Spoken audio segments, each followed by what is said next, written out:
Assalamualaikum warahmatullahi wabarakatuh. Perkenalkan, nama saya Matatus Solihah, pengajar MAPEL PI di MTS Muhammadiyah 03 Ketro, Kecamatan Kebonago, Kabupaten Pacitan. Saya mahasiswa PPG dalam jabatan H1 tahun 2025 di IAIN Takengon Aceh.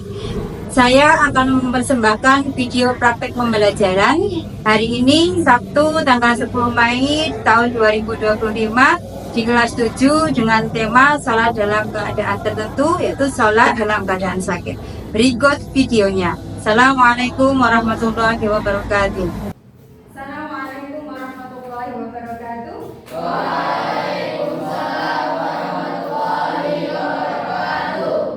Bagaimana kabarnya hari ini anak semuanya? Alhamdulillahirrahmanirrahim.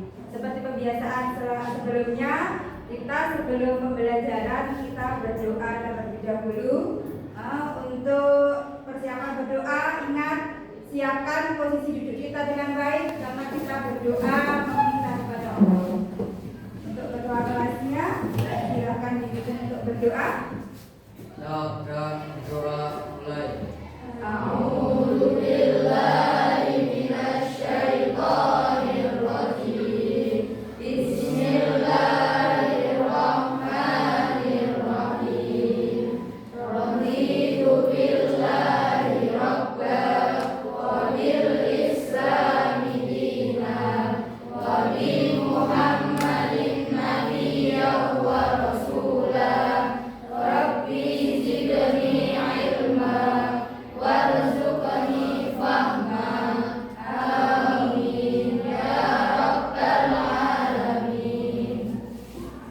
Sebelum pembelajaran, Ibu mau absensi terlebih dahulu.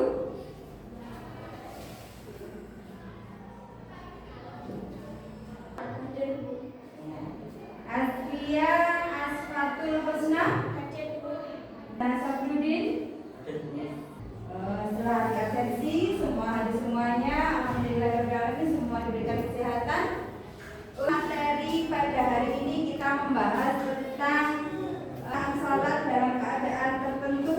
Materi pokok pada pembelajaran hari ini kita membahas sholat dalam keadaan sakit.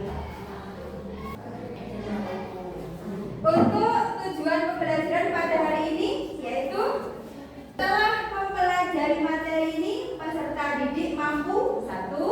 Menguraikan ketentuan salat dalam keadaan tertentu dengan benar.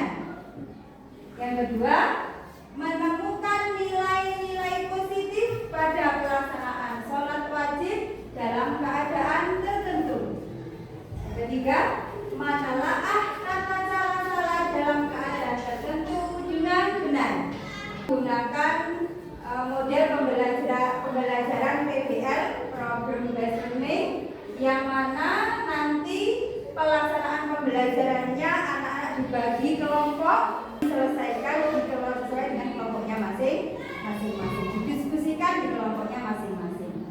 P5 yang berkaitan dengan profil pelajar Pancasila atau pelajar Rahmanatil Alamin, kita ditekankan dalam pembelajaran untuk ta'addub, mengedepankan adab, kemudian disertai dengan syura atau musyawarah. Jadi nanti ketika dalam pembelajaran kelompok kalian mengedepankan adab dalam bermusyawarah. Pertanyaan pemantik. Jika menanyakan pertanyaan pemantik, anak-anak siapa yang bisa menjawab? Nanti silakan maju ke depan untuk menjawab sebanyak. Soalnya dibaca terlebih dahulu baru dikerjakan. Siap? Ya, silakan dibaca. Pada saat pulang sekolah, jaga bermain bola dengan teman kampungnya. Kaki jaga terluka karena tergilir atau keseleo. Oleh sebab itu, jaga tidak dapat salah dengan posisi berdiri. Hendaknya jaga melaksanakan salah dengan cara nilai positif yang didapatkan dari salah dalam keadaan tertentu adalah. Siapa yang bisa menjawab? Silakan maju. Ya.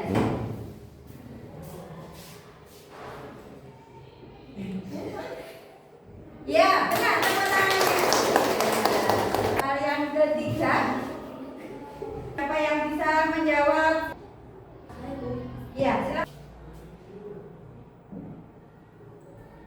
Iya, tepuk tangannya. Tujuannya Bumar Atus tadi membalikan soal memantik untuk merangsang pemikiran kalian dari soal-soal yang Bumar Atus tampilkan tadi berkaitan dengan materi yang nanti akan kita bahas bersama-sama, berkaitan dengan sholat dalam keadaan tertentu. Jadi ada pertanyaan tidak di soal pemantik nomor 1? Saya ingin bertanya. Ya, silakan bertanya. Pertanyaan romantik tadi, zakakan tadi sakit kakinya. Ya. Misalnya zakat sholatnya sambil terlentang, apa boleh? Iya, begini. Tadi keterangannya apabila orang sakit itu zakat tadi masih bisa melakukan dengan duduk, maka tidak boleh melakukan dengan telungkup. Bisa dipahami? Terima kasih. Selanjutnya dalil Al-Quran yang berkaitan dengan materi kita pada hari ini yaitu A'udzubillahi minasyaitonirrajim. Bismillahirrahmanirrahim. Fa idza qadaytumus sholata fadhkurullaha qiyaman wa qu'udan wa 'ala junubikum. Fa idza tma'nantum faqimus sholata innas sholata kanat 'alal mu'minina kitaban mawquta. Yang artinya, maka apabila kamu telah menyelesaikan sholatmu, ingatlah Allah di waktu berdiri, di waktu duduk, dan di waktu berbaring. Kemudian apabila kamu telah merasa aman, maka dirikanlah sholat itu sebagaimana biasa. Sesungguhnya sholat itu adalah fardu yang ditentukan waktunya atas orang-orang yang beriman. Quran surah An-Nisa ayat 153. Untuk membahas materi yang akan kita bahas bersama-sama nanti, silahkan saksikan video terlebih dahulu yang berkaitan dengan pembelajaran pada hari ini.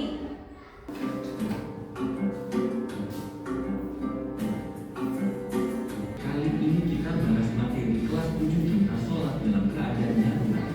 Akan dibagi kelompok-kelompok yang mana kelompoknya itu akan menyelesaikan materi yang hari ini akan dibahas bersama-sama. Nanti dalam kelompok kalian masing-masing mengedepankan, mempraktekkan adab dalam bermusyawarah untuk menyelesaikan materi yang sudah dibagi di kelompoknya masing-masing. Ya, silakan sekarang dibagi. Yang kelompok ini, yang kelompok untuk tugas kelompoknya, di sini ibu akan membagikan LKPD-nya dan didiskusikan dengan kelompoknya, dipresentasikan. Sudah cukup? Sudah kan? Sesuai dengan materi yang sudah dibagi 200, didiskusikan dengan teman kelompoknya, satu kelompok. Kalau namanya apabila kurang.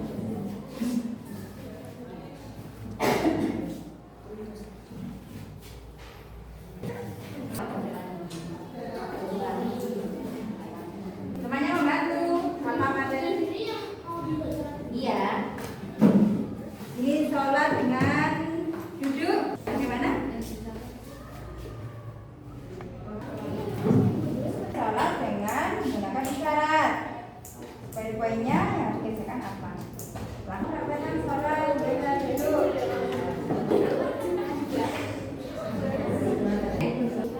Tugas kelompoknya sudah selesai dikerjakan. Saatnya sekarang mempresentasikan dari tugas kelompoknya masing-masing.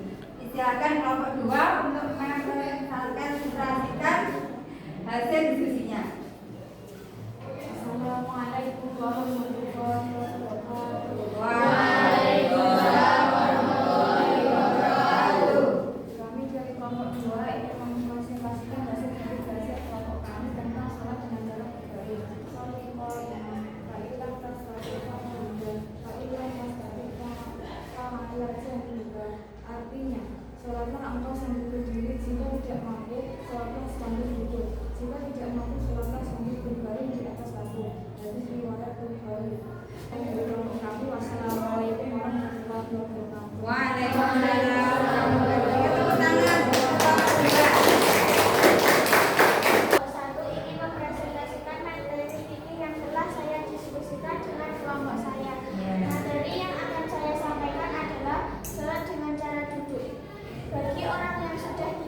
wabarakatuh. Waalaikumsalam warahmatullahi wabarakatuh.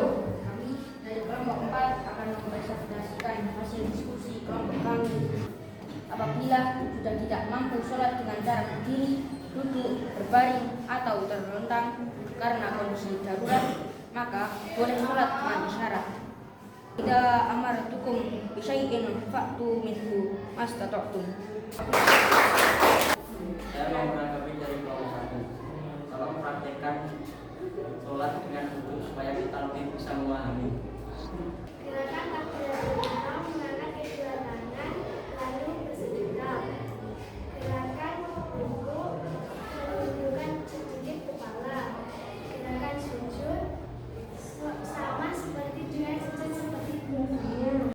Baik, setelah presentasi kelompoknya sudah selesai, Mbak Atus akan membagikan LKPD yang berkaitan dengan keaktifan kalian tadi dalam diskusi kelompok sesuai dengan kelompoknya tadi masing-masing. Dari materi pembahasan kita pada hari ini adalah kewajiban kita sebagai umat Islam selama kita masih hidup, baik dalam keadaan apapun, tetap berkewajiban untuk melaksanakan sholat 5 waktu. Apabila kita bisa melaksanakan dengan berdiri, maka berkewajiban untuk melaksanakan dengan berdiri.